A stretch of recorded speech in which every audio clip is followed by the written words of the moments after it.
Hello students, welcome to the Sun Academy. इस video में हम डिस्कस करेंगे हैबिचुएशन एंड इम्प्रिंटिंग। दो लर्निंग बिहेवियर्स हमारे पास हैं, एक है हैबिचुएशन और एक है इम्प्रिंटिंग।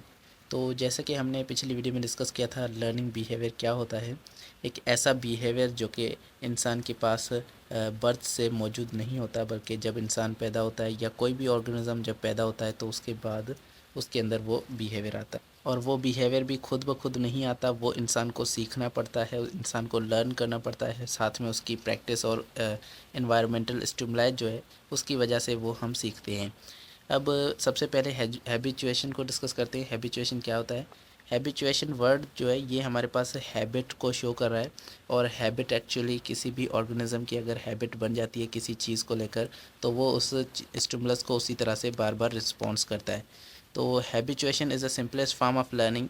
ये सिंपलेस्ट फॉर्म है लर्निंग का, जिसके अंदर एक एनिमल जो है वो ये सीखता है कि जो रिपीटेड बार बार स्टिमुलस आ रहा है, सेम टू सेम बार बार स्टिमुलस अगर आता है या अनरिलेवेंट स्टिमुलस अगर बार बार आ रहा है, तो उसको उसको इग्नोर करना या उसको रिस्पॉन्स ना करना, ये सीखता है कोई ना कोई ऑर्गेनिज़म। तो अगर एक ऑर्गेनिज़म को बार बार सेम स्टिमुलस दिया जाए जिसका नतीजा कोई ना निकले, और वो रिपीटेड स्टिमुलस इररेलेवेंट हो या उस पे उससे ना ही कोई नुकसान हो ना ही कोई फ़ायदा हो उस ऑर्गेनिज़म को, तो वो ऑर्गेनिज़म उसको रिस्पॉन्स नहीं करेगा। तो बार बार अगर सेम स्टिमुलस उस ऑर्गेनिज़म को अगर दिया जाए तो वो ऑर्गेनिज़म उसको रिस्पॉन्स नहीं करेगा। और ये जो हैबिट है उसकी, मतलब उस बार बार सेम रिस्पॉन्स को, सेम स्टिमुलस को वो पहचान पा रहा है, तो वो जो उसकी हैबिट बन रही है उस स्टिमुलस को लेकर, वो हैबिट एक्चुअली क्या है? हैबिचुएशन है, वो उसका लर्निंग बिहेवियर है। तो अगर यहाँ पर देखें हमारे पास कुछ एग्जांपल्स भी है नीचे। The animal learn that repeated harmless stimulus from animal or any other from human or any other animal to ignore the stimulus and behave accordingly. तो इसके अंदर क्या होता है, एक एनिमल जो है सीखता है कि कोई हार्मलेस स्टिमुलस है, मतलब कोई उसको नुकसान पहुंचाने वाला स्टिमुलस नहीं है, या फिर कोई ऐसा स्टिमुलस है जो कि जिसका ना ही कोई फ़ायदा है ना ही कोई नुकसान है। तो ऐसे स्टिमुलस को वो एनिमल इग्नोर कर देता है या उसको रिस्पॉन्स करना गवारा नहीं समझता। तो क्योंकि बार बार वही स्टिमुलस आ रहा होता है तो उसको वो रिस्पॉन्स नहीं करता, और ये बिहेवियर उनका क्या कहलाता है? हैबिचुएशन कहलाता है। Habituation occur at the level of brain.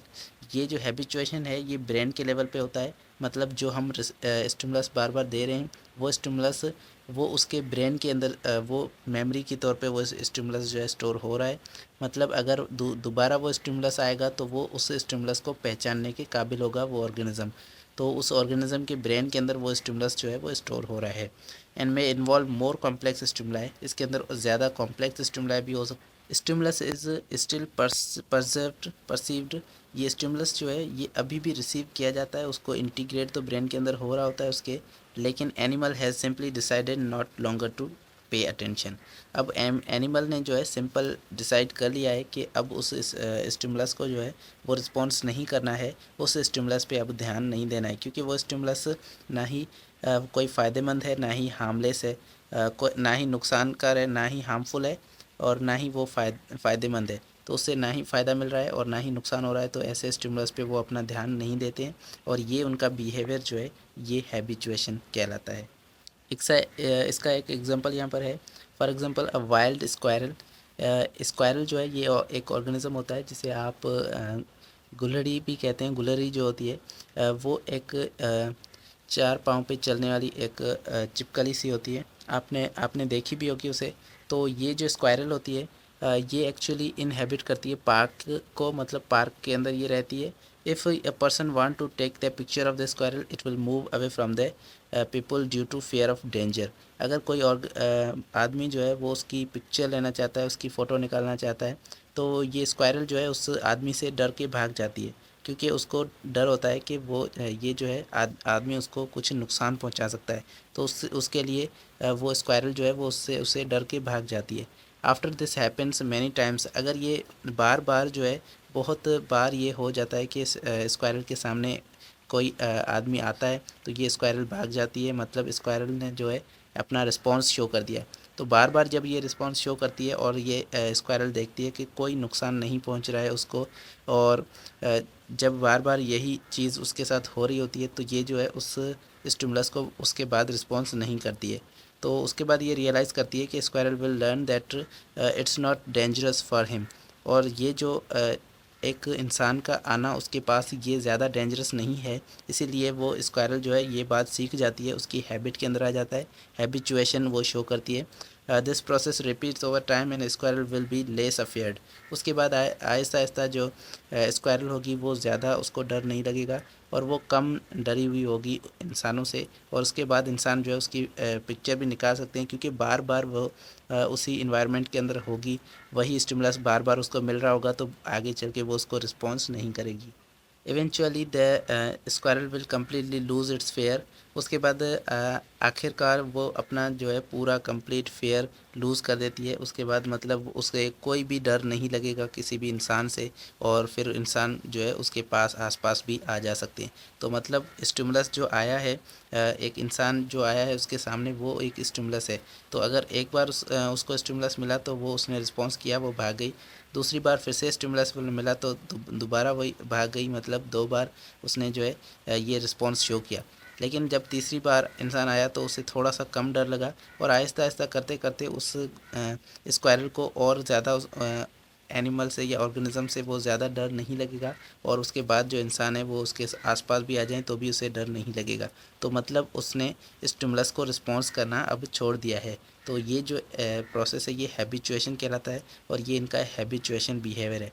This happens due to habituation behaviour when the people give to them feed the squirrel will approach the human without any fear.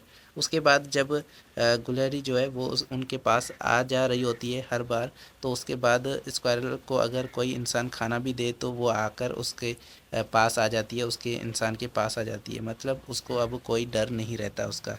उसके बाद है imprinting. Imprinting भी हमारे पास learning behaviour है एक type का।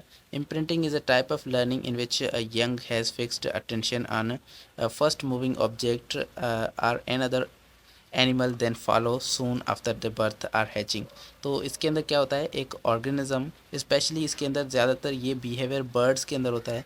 तो एक बर्ड क्या करता है, जब वो पैदा होता है तो वो देखता है कि अपने आसपास कोई फर्स्ट मूविंग जो ऑब्जेक्ट होता है, मतलब कोई भी ऑब्जेक्ट उसके आसपास जब मूव करता है तो वो उसको देखता है और उसको ही अपनी माँ समझ लेता है, और उसके बाद उसके साथ वो चलने लगता है, मतलब उसको फॉलो करने लगता है। तो इसके अंदर क्या होता है, एक जो बच्चा होता है वो फिक्स कर लेता है अपनी अटेंशन को एक मूविंग ऑब्जेक्ट के पास, और उस ऑब्जेक्ट को फॉलो करने लगता है अपनी बर्थ के बाद। मतलब अगर यहाँ पर कोई हमारे पास एक छोटी हमारे पास डक मौजूद है। अब वो डक जो होगी, बतख होगी, वो क्या करेगी, वहाँ पर जब उसके अंडे से वो बच्चा बाहर निकलेगा तो वो बच्चा देखेगा कि कौन सा यहाँ पर ऑब्जेक्ट मूविंग है। तो वहाँ पर अगर कोई इंसान भी अगर मूव करता हुआ जाएगा तो वो जो डक का बच्चा होगा वो वहाँ पर उसको फॉलो करने लग जाएगा और हमेशा उसको ही फॉलो करता रहेगा। ये बिहेवियर जो है इम्प्रिंटिंग कहलाता है। अब ये कैसे होता है, it refers to particular form of learning that occurs during the usually a short sensitive period early in the individual's life. ये जो है बहुत ही छोटे टाइम के लिए होता है कि एक छोटा बच्चा जब पैदा होता है तो उसके अंदर सबसे पहले एक सेंसिटिव पीरियड आता है, बहुत ही छोटा पीरियड होता है जिसके अंदर वो एक किसी मूविंग ऑब्जेक्ट पे अपनी अटेंशन को फिक्स कर लेता है। यूजुअली क्या होता है, ये जो मूविंग ऑब्जेक्ट होता है ये उनकी मदर होती है, क्योंकि जब वहाँ से बच्चा बाहर निकलेगा तो ज़्यादातर वहाँ पर मदर ही वहाँ पर प्रेजेंट होती है जो कि मूव करती है। उसके बाद बच्चे जो हैं वो उस मदर को ही फॉलो करने लगते हैं और उसके पीछे जाने लगते हैं। लेकिन अगर वहाँ पर कोई और चीज़ अगर मौजूद हो तो ये जो है इस सेंसिटिव पीरियड के अंदर वहाँ पर कोई और मूविंग चीज़ हो तो उस पर ये बच्चे अपनी अटेंशन को फिक्स कर देंगे, और उसके बाद उसको वही जो है इनके माइंड के अंदर रहेगा और उसको ही ये फॉलो करने लग जाएंगे। When the animal learn the information is firmly fixed and may be used later in the life, identifying mates in the farming flocks and other social interactions।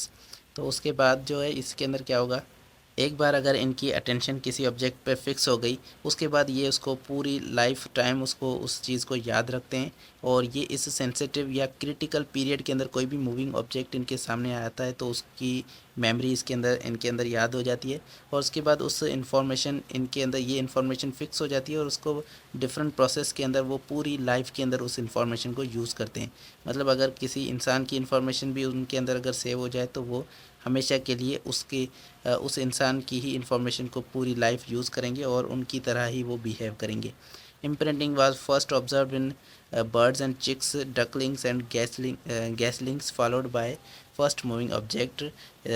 तो ये इम्प्रिंटिंग जो है ये ज़्यादातर हमें बर्ड्स के अंदर दिखी है, जैसे कि चिक्स जो कि चिकन के बच्चे होते हैं, मुर्गी के बच्चे जो होते हैं उन्हें चिक्स कहा जाता है। डकलिंग जो होते हैं वो डक के बच्चे होते हैं और गूजलिंग्स जो है वो गूज़ के बच्चे होते हैं। तो ये गूज़ जो है ये एक बर्ड होता है हमारे पास और इसके इसके बच्चे जो है वो गूजलिंग कहलाते हैं। तो इन इन परिंदों के अंदर ज़्यादातर इन बर्ड्स के अंदर ये देखी गई है ये इम्प्रिंटिंग का बिहेवियर। एक एक्सपेरिमेंट किया गया था जिसका एक साइंटिस्ट का नाम है कॉनरेड लॉरेंस। इन्होंने 1930 में एक एक्सपेरिमेंट परफॉर्म किया था किस पे, गूज़ पे। ये गूज़ जो है ग्रे लेग का गूज़ था। ग्रे लेग जो है ये एक स्पेशल गूज़ है। ये यूरोपियन जो गूज़ होता है उसको यूरोपियन गूज़ को ये जो है ग्रे लेग कहा जाता है। तो एक्चुअली ये गूज़ एक वाटर बर्ड होता है और यहाँ पर यूरोप के अंदर इसको जो है आंसर भी कहा जाता है। तो यहाँ पर आंसर लिखा है टू डेमोन्स्ट्रेट इम्प्रिंटिंग। तो इस पे जो है एक एक्सपेरिमेंट किया साइंटिस्ट कॉनरेड लॉरेंस ने। और इन्होंने क्या किया, जब जब छोटे बच्चे जो है हैच कर रहे थे, जब उस अंडे से बाहर निकल रहे थे, तो इन्होंने ये उनके सामने रहे और उनकी मदर को इन्होंने हाइड कर दिया। जब उन बच्चों का क्रिटिकल पीरियड आया, मतलब जो फर्स्ट टाइम होता है उनके पास, वो फर्स्ट टाइम जब इनका बच्चों का आया तो इन्होंने क्या किया, अब उनकी मदर की जगह इन्होंने अपने आप को सब्सटीट्यूट कर दिया, अपने आप को वहाँ पर रख दिया इनकी मदर के जगह पर। तो जब इन्होंने फ़र्स्ट मूव किया तो इनको मूविंग देखकर इन बच्चों के अंदर इनकी मेमोरी जो है वो फ़िक्स हो गई। अब जब इनकी मेमोरी फ़िक्स हो गई बच्चों के अंदर तो ये जो है इन्हें फॉलो करने लगे और हमेशा के लिए इनको ही फॉलो करते रहे। तो स्ट्रीट फास्टली फॉलोड लॉरेंस, उन्होंने लॉरेंस को फॉलो करना शुरू कर दिया और ये इसको ही फॉलो कर रहे थे, चाहे इसकी मदर भी आसपास क्यों ना आ गई हो। उसके बाद ये मदर को पहचान नहीं पा रहे थे। तो इनके पास कोई रिकग्नाइजेशन नहीं थी मदर की या फिर किसी और उनकी स्पीशीज़ के किसी भी ऑर्गेनिज्म की, उनके पास कोई भी रिकग्नाइजेशन नहीं थी। वो किसी को भी नहीं पहचान रहे थे, अपनी मदर को भी वो नहीं पहचान रहे थे। तो ये उनके पास ये शो करता है कि कैसा इनके पास इम्प्रिंटिंग बिहेवियर मौजूद है, जो कि क्रिटिकल पीरियड के अंदर उनके पास जो भी मूविंग ऑब्जेक्ट होता है उस पर वो अपनी फिक्स कर देते हैं अपनी नॉलेज को, अपनी इन्फॉर्मेशन को, और फिर उसी को जो है वो फॉलो करने लगते हैं। तो एक्चुअली लॉरेंस ने ये भी देखा कि इनके गीज़ के बच्चों के पास जो है स्टिमुलस जो था वो इम्पॉर्टेंट स्टिमुलस सबसे पहले इनके पास मूवमेंट था। तो अगर कोई ऑब्जेक्ट मूव करेगा तो ये उसकी इन्फॉर्मेशन को ये कैचअप करेंगे और उसको ये फॉलो करना शुरू कर देंगे। तो चाहे ये तो वहाँ पर इंसान थे, किसी और ऑब्जेक्ट को भी अगर आप वहाँ पर मूव करवाते तो ये उस ग्रे लेग के जो बच्चे थे, गीज़ के जो बच्चे थे वो उनको भी फॉलो करना शुरू कर देते। तो इस तरह से इन्होंने ये डेमोन्स्ट्रेट किया कि इम्प्रिंटिंग का बिहेवियर किस तरह से मौजूद होता है बर्ड्स के अंदर और डिफरेंट जगह पर ये मौजूद होता है। तो ये था इनका एक्सपेरिमेंट। उसके बाद इम्प्रिंटिंग और हैबिचुएशन के बीच में एक डिफरेंस मौजूद है, जो कि डिफरेंस है रिवर्सिबल और इरिवर्सिबल का। तो इरिवर्सिबल और रिवर्सिबल कैसे हैं ये दो प्रोसेसेस, आप देख रहे हैं कि हैबिचुएशन जो है ये रिवर्सिबल प्रोसेस है। इसका मतलब है अगर किसी एक ऑर्गेनिज्म को आप कोई चीज़ जो है उसकी हैबिट के अंदर डाल दें, मतलब बार बार एक ही स्टिमुलस दें, तो वो उस स्टिमुलस को वो याद कर लेता है और उसके बाद उसको रिस्पॉन्स नहीं करता है, तो ये हैबिचुएशन होती है। लेकिन अगर वो स्टिमुलस जो है आप पहले तो दे रहे हैं उसको बार बार, तो वो क्या कर रहा है, उसको अब रिस्पॉन्स नहीं कर रहा है। अगर आप स्टिमुलस देना ही छोड़ दें तो एक स्पेसिफिक टाइम के बाद फिर से आप ज़्यादा टाइम के बाद अगर वही स्टिमुलस देंगे तो वो फिर से वही रिस्पॉन्स जो है वो उसको शो करेगा, मतलब हैबिचुएशन जो है वो गायब हो जाएगी कुछ वक्त के लिए। तो इस तरह से ये एक रिवर्सिबल प्रोसेस है, मतलब habituation time time to time ये जो है कम होती रहती है। और अगर आप वो स्टिमुलस देना बंद कर दें तो ये हैबिचुएशन जो है वैनिश हो जाती है, ख़त्म हो जाती है। फॉर एग्ज़ाम्पल अ स्नेल, जैसे कि एक स्नेल होता है, क्रॉल करता है। स्नेल का जो कीड़ा होता है छोटा, जो शेल के अंदर रहता है, उसको जब आप किसी गिलास पे छोड़ते हैं वो क्या करता है, क्रॉलिंग करता है, वहाँ पर वो चलने लगता है। और जब वहाँ पर वो कीड़ा रेंगते हुए चलता है, तो अगर आप उस गिलास वो गिलास की जो शीट होती है, शीशे की शीट होती है, उस पर अगर आप टैप करें तो वो क्या करता है, जल्दी से शेल के अंदर चला जाता है। तो अगर एक बार आपने स्टेप किया तो वो शेल के अंदर चला गया। अब आप जब दूसरी बार वो आए, थोड़ी देर के बाद फिर से वो इमर्ज होगा, थोड़ी देर फिर से वो जो है ज़ाहिर होगा और फिर से मूव करना शुरू कर देगा। तो अगर आप फिर से दूसरा टैप करेंगे तो क्या होगा, वो फिर से अपनी शेल के अंदर चला जाएगा। तो तीसरी बार फिर से ये आहिस्ता आहिस्ता थोड़ी बाहर निकलेगा, फिर से वो इमर्ज होगा। तो अगर आप फिर से टैप करेंगे तो वो अपनी शेल के अंदर नहीं जाएगा और आहिस्ता आहिस्ता उसके अंदर वो उस स्टिमुलस को वो रिस्पॉन्स करना बंद कर देगा, अपना रिस्पॉन्स जो है वो बंद कर देगा। उसके बाद इसका मतलब है ये क्या है, यहाँ पर हैबिचुएशन को शो कर रहा है। अब क्या होता है कि ये एक रिवर्सिबल है, इसका मतलब है कि कुछ टाइम के बाद ये हैबिचुएशन ख़त्म हो जाएगी और फिर से ज़्यादा टाइम के बाद जब आप उस स्नेल को उसको वहाँ पर फिर से अगर आप गिलास पर टैप करें तो वो फिर से स्नेल जो है वो गायब होना शुरू हो जाएगा। तो मतलब हैबिचुएशन अब क्या हो चुकी है, गायब हो चुकी है। तो इस तरह से ये हैबिचुएशन रिवर्सिबल है, ये कम भी हो सकती है और फिर से ये हैबिचुएशन ज़्यादा हो सकती है। लेकिन इम्प्रिंटिंग जो है ये एक क्या है, इरिवर्सिबल बिहेवियर है। इसका मतलब है एक बार किसी ऑर्गेनिज्म ने अगर किसी पे अपनी नॉलेज को फिक्स कर दिया है तो उसके बाद वो उसको भूलता नहीं है और थ्रू आउट द लाइफ उसी को वो फॉलो करने लगता है। तो जैसे कि लॉरेंस को उन बच्चों ने, गीज़ के बच्चों ने जब फॉलो किया तो वो हमेशा अब उसको फॉलो करते रहेंगे और हमेशा उसी के साथ रहेंगे। तो ये जो नॉलेज है उनके अंदर ये फिक्स हो चुकी है और ये कभी भी रिवर्स नहीं हो सकती। तो ये इरिवर्सिबल प्रोसेस है इम्प्रिंटिंग, जबकि हैबिचुएशन एक रिवर्सिबल प्रोसेस है। तो ये था आज का लेक्चर। होपफुली आपको ये लेक्चर पसंद आया होगा। नेक्स्ट वीडियो में हम क्लासिक कंडीशन और फर्दर जो इंस्ट्रूमेंशल कंडीशन जो मौजूद है हमारे पास, उनको स्टडी करेंगे। तो मिलते हैं नेक्स्ट वीडियो में। Thank you so much. अल्लाह हाफिज़।